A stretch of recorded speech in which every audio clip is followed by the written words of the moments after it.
Hello and welcome to my humble abode. If you watched my last video, the studio is under construction, so we are filming in the living room today. So I have my first art show happening here in Dallas in 1 month, and that's super exciting for me, but there's a lot to do before then. I have a lot of pieces that I still need to finish. Over the years, I've been asked by so many people in my DMs about how do I finish artworks, and there's a lot of different ways you can do it. By the end of this video, I hope that you feel confident in all the different methods and strategies that I know of, at least, for finishing collage artworks. First, before we talk about how to finish a piece, let's talk about when to know a piece is complete. I think this is something that a lot of artists struggle with, is they're like, is it done, is it not? I like to tackle this by looking at the elements and principles of design. You can look these up online, but they're very easy to follow. A lot of it talks about balance, contrast, colors. If you're making an artwork and you see something that's sticking out and not in a good way, maybe it's not the right piece, and then I would remove it. But then if it feels empty, maybe we need to bring something back in that has similar colors or contrasting colors. Sometimes if I think a piece is too busy, I like to just take out a couple random pieces and see if it still works. If it does, sometimes I just leave it like that, but sometimes busyness brings on emotion.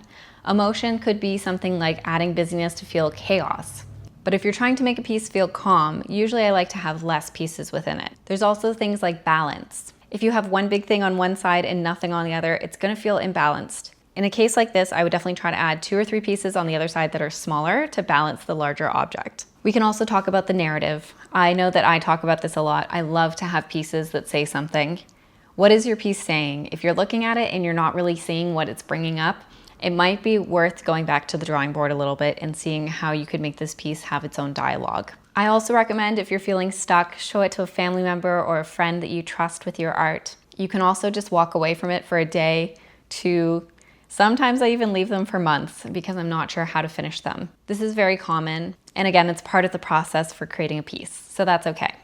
Actually, before gluing anything, I like to scan in my pieces and then make a digital version of the piece. That way I can make art prints with it, and that way I can display it online where it's a very clean finish versus something like this. You see how there's glare on it and it doesn't look as good? It never will look as good as a scan, so I highly recommend having a scanner. I actually recently bought a new scanner, so there is a video coming on the best scanner for collage very soon, I promise. Once you're happy with your piece, you're gonna wanna be gluing it down and adding an adhesive. A lot of people use matte mediums, Guess paste, etc. But till this day, I am still a huge fan of the glue stick. I think it gets the most even coverage and it makes sure that you get way less bubbles than other adhesives. I like to use the UHU glue. It's acid-free, I find it lasts a long time. I don't find it clumps as much as other ones, and it's definitely not a craft one, but a fine art glue stick. I find when using a medium, a lot of people like this, but they'll use like a little paintbrush and putting it on the back. I find there is just no way of getting not a little bit of ripples, especially with older papers. If you're using vintage magazines, they will just disintegrate from the glue immediately. But I find for newer pieces in fashion magazines, for example, medium kind of works a lot better. So it's definitely something to play around with. I say this quite a bit, but always use your scraps for testing. It gives you the perfect piece for trying to try new things, since it is a part of the same paper after all. We can also talk about signing the piece. I personally like to do a stamp in the bottom right corner with my signature and the name of the piece on top of it. Other people though like to put it on the front. Some people don't have a stamp. Some people just do their handwriting. If you're selling them, you can also do a certificate of authenticity to go with the piece so that you don't have to sign it if you're not into that kind of thing. I always recommend signing it in some way though. This is something you should be proud of, especially if it's going somewhere. Even if I just keep it for myself, I definitely like to have a name for it. That way you can remember what you called it when it happened. Sometimes this helps you remember what it's about. Naming your work is very important. There's a lot of galleries that we'll go to that say Untitled 24 or whatever. And I think that this is so unpersonal. If you're not there to explain your artwork and it says Untitled next to it, a lot of people aren't going to be able to figure out what it's about. But for me, I find if you give it a title that kind of brings in some sort of meaning or undertone of what the piece is about, it really helps the viewer to understand the piece a lot better. So let's say you've made a composition. You're confident with it, but what is the substrate that you're going to put it on? As I've said in previous videos, you always want to use acid-free paper when possible, and as well acid-free glue. This is the paper that I've been using for literally years. It's a Canson mixed media artboard, or you can just get the normal mixed media paper. I like it because it has a little bit of a texture, unlike other papers that are very, very flat. That said, I've recently purchased this one, which is the Canson Bristol Smooth. just to give it a different try, and it was on sale, so I definitely want to do that. But these are kind of things that are going to be very personal to you as an artist. Since my artwork is often vintage, I've also had ones in the past that have like linen textures, are a little bit more creamy, have that more vintage feel to them. So this is definitely something that you should think of when you're looking at your compositions and what they kind of cover in terms of messaging and themes. This is going to be something that's so personal to you, and I highly recommend that you have some form of consistency through your artworks. For me, I've definitely played around a lot, and I'm trying to narrow it down still. As I've said, I've done papers, and then I've also done a lot of wood artworks. These wood artworks, usually I have to coat in a matte medium, and then I resin them. If you're interested in a tutorial on that, I'll link it down below. I have some smaller examples here. This one I did a really great job on, I think. It's perfectly glossy. The back barely got any on it, so it was like the perfect little bubble. And you can see in the piece that I put enough matte medium down, which again, if you're gonna watch the tutorial, it'll tell you about.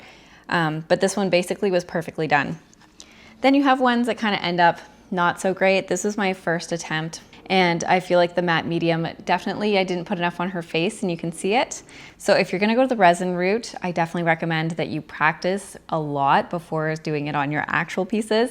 And even then, you're probably not gonna get it perfect. So this is definitely a more risky option. So let's talk about sprays that you can use on your collage papers. Maybe you know this, maybe you don't, but the papers that are used in magazines are not meant to last long. They are meant for a single-use reading. That means that if you get too much sun exposure, they're going to fade very, very quickly.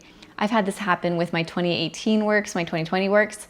I had them in a gallery and they were sun facing and they completely got sun bleached, and basically they're unsavable.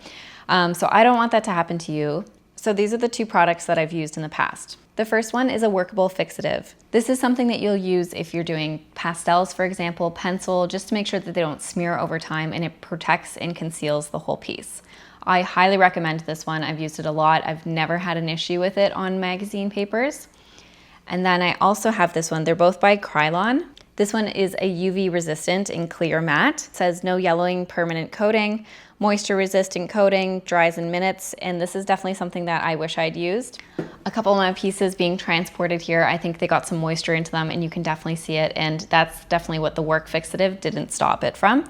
I highly recommend taking the paper scraps that you've used and testing different products on them to see how they react before doing it on your main pieces. I want to mention too, I have a lot of comments where people are like, why does it matter if they fade, blah, blah, blah. If you're selling something to someone, I do believe that it should keep its shape.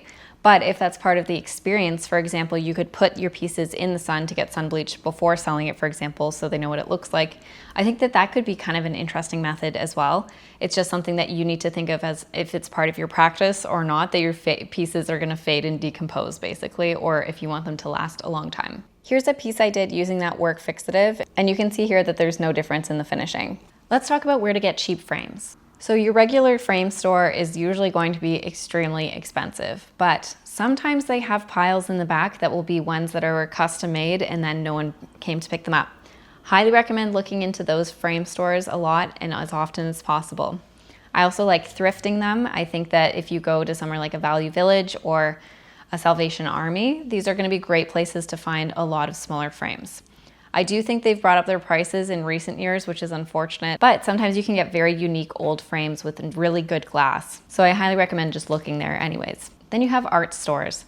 Something like Michael's that has a framing department is also very expensive.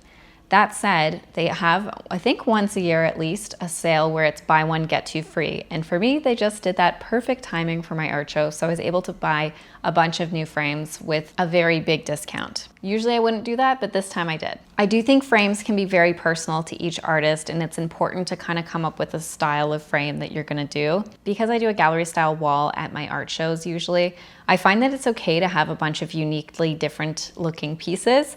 But if you're gonna have like a couple larger ones, I really recommend having a very distinct look. I think it'll look a lot more professional. I'm really liking the way interior design is going right now with framing. We're seeing fabric matting, which I think is a great idea. We're seeing really quirky, fun frames.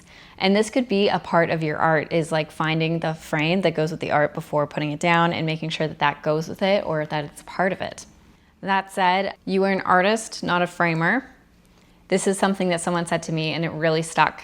Framing can be extremely expensive, especially when it's custom. So what I actually recommend is doing custom matting. You can buy a very large picture frame that's larger than the piece you're trying to frame, and then get a custom matting. I've definitely used a couple in the past, and I'll link those below. Using your own matting is way less expensive, and then you can spice them up with fabrics or paint them. I like leaving them blank sometimes. You can get really interesting colors to match the pieces, and especially if you're also a vintage collage artist. I think that like older frames you'll find all have a lot of different colored matting, and I think that that's something you could definitely play with as well. You can finish a piece so many ways, so I just wanted to show some examples of ones that I found that I really liked. For example, you can do the bright frame. You could do a bright matting versus the bright frame. Bringing in vintage frames, bring in contemporary frames. You can have them on a wood block, you can have them on a wood panel. For wood panel ones, you could also get wood frames for them. I think that that's always a great way to make it look extremely finished.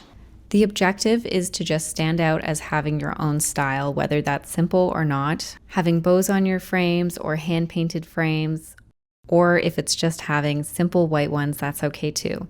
I just wanted to give you as much inspiration as I possibly could. So I really hope that that was helpful. If you have any questions, as always, leave them down below. I would also love to know how you guys like to frame your pieces and if you had any tips on how to ensure the pieces last a lifetime. Like and subscribe if you haven't already. I'm Leah, and I'll see you next week. Bye guys.